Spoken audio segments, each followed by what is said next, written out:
Olá, quinto ano. Bora para mais uma aula de história. Abram comigo na página 212 e vamos bater um papo. Resumindo, todas essas páginas que nós vamos trabalhar na aula de hoje. O nosso livro dá início com um título muito intrigante: A ocupação portuguesa no Brasil. Por que a ocupação e não descoberta de Portugal aqui no nosso país? Eu acho interessante abrir, um parêntese e não chamar de descoberta do Brasil, porque eles acharam um lugar onde já existia um povo nativo. Então, não era uma terra desconhecida, penso eu. E vocês? O que vocês acham? A aula de hoje ela é baseada no que vocês acham de acordo com o que vocês leem, ok?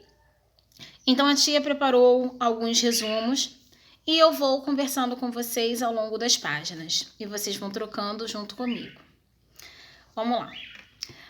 Lá no terceiro parágrafo da página 212, o livro fala assim: de início, os portugueses não encontraram ouro e prata que tanto procuravam. Portanto, construíram feitorias em diversos lugares do litoral brasileiro para explorarem recursos naturais. Bom, aqui, somente esse parágrafo já traz a nossa atenção. Quero que vocês destaquem, essa parte do texto com um primeiro propósito: vocabulário. Feitoria não é uma palavra utilizada nos dias atuais. Então, vocês vão lá no caderninho de vocês, junto com o dicionário, procurar significado das palavras que ao longo desse texto vocês irão encontrar, porque vocês irão fazer a leitura dele bem de uma maneira compartilhada e detalhada em casa depois dessa aula, perdão. Aqui o nosso texto, ele fala sobre os achados que os portugueses vieram em busca. Esse mesmo parágrafo também fala das feitorias, que o Corujito, no nosso livro, bem pronuncia aí o significado dele, que são lugares fortificados, construídos nos litorais, geralmente ao ponto onde eram realizadas as trocas comerciais. Isso é, os portos, que até hoje eles existem, E o primeiro foi na Bahia, porque foi ali que eles atracaram com as caravelas, ocupando, já parte do litoral, tiveram medo de adentrar mata e explorar mais. Mas os que foram de encontro a isso, encontraram a primeira riqueza brasileira, que vem a ser o pau-brasil. Através do pau-brasil, gerando, toda a situação comercial do nosso país, daí a palavra, que deu origem ao nosso país, ocorreu o que através dessa exploração? A depredação das matas brasileiras. Quando eles encontraram e viram que traziam, um recurso financeiro, eles foram cada vez mais longe.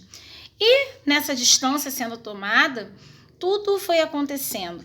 Uma das primeiras coisas que o nosso livro aqui fala sobre a troca, que é chamado de escambo nessa época, eles trocavam muito com os indígenas, eles aprenderam muito com os indígenas.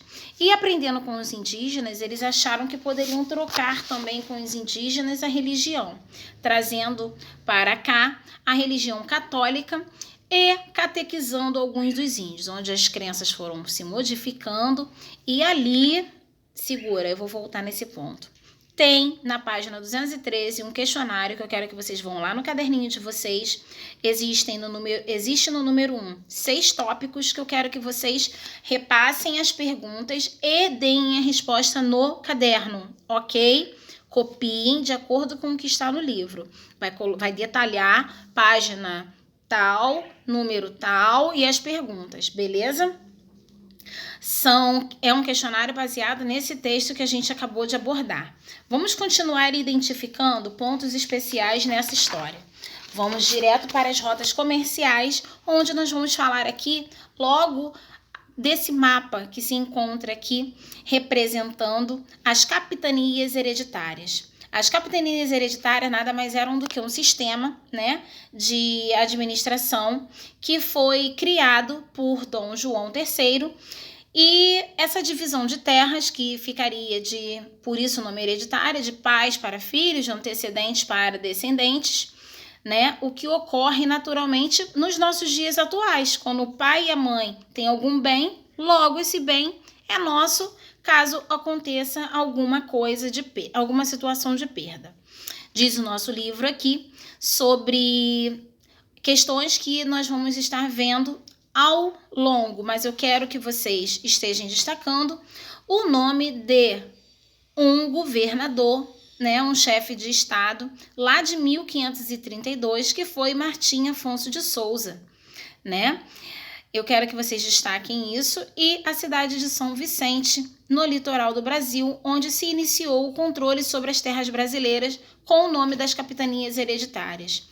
Lá ocorreram 4 cidades de maior esbravamento, né, de maior crescimento das capitanias hereditárias, já ali começando a fase do governo geral. O que ocorre? Diz o segundo parágrafo na página 215. No entanto, nem todas as capitanias funcionaram. Não deu certo tudo que eles planejaram. As que desenvolveram melhor foram Pernambuco, Porto Seguro, Ilhéus e São Vicente. Tudo isso na região Nordeste, né? Nelas começou a ser produzida a cana-de-açúcar, a segunda riqueza do nosso Brasil, onde trouxeram a escravidão de alguns índios que já estavam passando por situações muito difíceis no convívio, né, da chegada dos europeus. Logo, os padres jesuítas vieram com as missões de catequizar o povo que não eram católicos. A catequização, ela modificou os costumes indígenas, segundo a linguagem deles, que era uma linguagem tupi, as crenças e as situações de escravização dos índios deram assim início, né? Com isso, escravização, veio a temporada de revolta. Relata aqui o nosso texto, onde vilas portuguesas foram destruídas e os índios se recusavam a trabalhar e a aceitar a fé cristã, né? Estão certos, eles foram invadidos, a privacidade de vida deles foi invadida. E falando sobre privacidade de vida invadida, a gente não pode deixar de falar o que relata a nossa página seguinte, 216, a vinda dos africanos.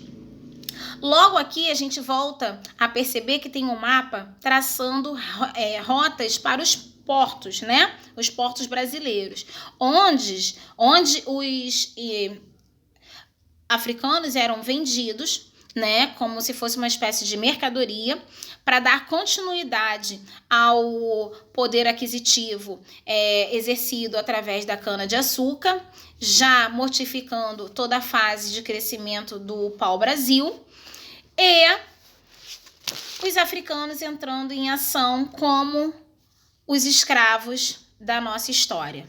A escravidão e a sociedade açucareira caminharam de forma conjunta, porque foram os escravos que deram, né, uma grande continuidade a esse trabalho com a força bruta. Eles eram comprados, comercializados. O nosso livro relata bem mesmo numa fotografia que vai vir posterior a essa página, da página 217.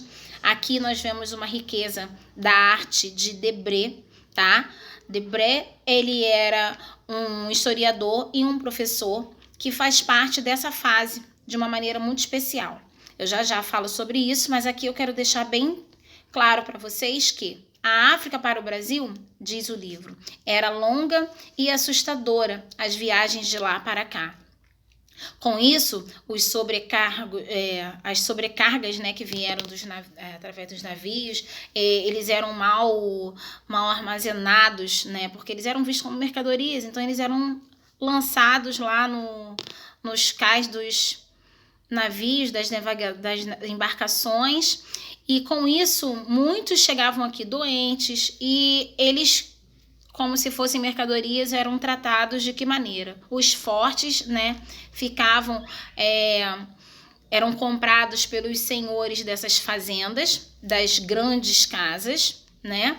Os senhores do engenho da cana-de-açúcar. Diz aqui o nosso texto que era a residência do senhor do engenho, a casa grande. Quero que vocês destaquem, continuem usando o destaca-texto para esse momento do nosso livro.